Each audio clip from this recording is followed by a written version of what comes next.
આજે મારો આજે મોટો સમાજ જોઈને મને ગર્વની એક લાગણી અનુભવું છું। આજે એકતાની આશા લઈને બધા ઘરે જશે એવી આશા રાખું છું, પણ આટલે પધારેલા તમામ મંચ ઉપર મહેમાનો છે, પણ વ્યક્તિગત કોઈનું નામ નથી લઈ શકતી। સર્વશ્રેષ્ઠ આપ છો સૌ, મારી માતાઓ, ભાઈઓ અને બહેનો। આજે હું કઈ પણ અહીંયા છું અને બે શબ્દ બોલી રહી છું। આજે વિદ્યાની દેવી સાવિત્રીબાઈ ફૂલેનો જન્મદિવસ છે, એને હું કોટી કોટી પ્રણામ કરું છું, કારણ કે એના થકી જ આજે મને આ મંચ મળ્યું છે।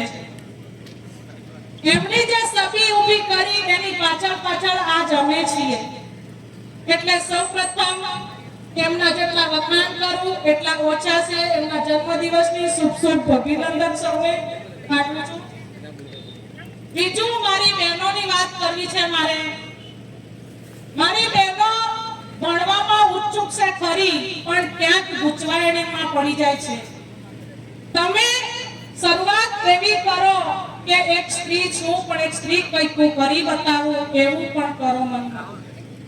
ભાઈઓ તો એમનું જે યોગદાન છે કરે જ છે, પણ એક સ્ત્રી થઈને આપણે પણ કંઈક કરવું છે એ પણ જાતે વિચારવું પડશે। આજે આપણે ભણવા ગણવાનો મોકો પણ આપ્યો છે સરકારે અને આપણા સમાજે, પણ બહેનોને એટલું કહેવું છે કે તમારી બેન દીકરી ક્યાં ભટકી ન જાય, કે આ ભણતર વિનાની ક્યાં રહી ન જાય, એનો ચોક્કસ તમે ખ્યાલ રાખજો। આજે ભણવાનો સમય એવો છે, સ્ત્રીઓનો પહેલા તો એટલો સપોર્ટ પુરુષ વર્ગ ના કરતો, એના પહેરના વડવાઓ ના કરતા, પણ અત્યારે દીકરીઓનું એજ્યુકેશન મને બહુ જ ઉત્તમ લાગે છે।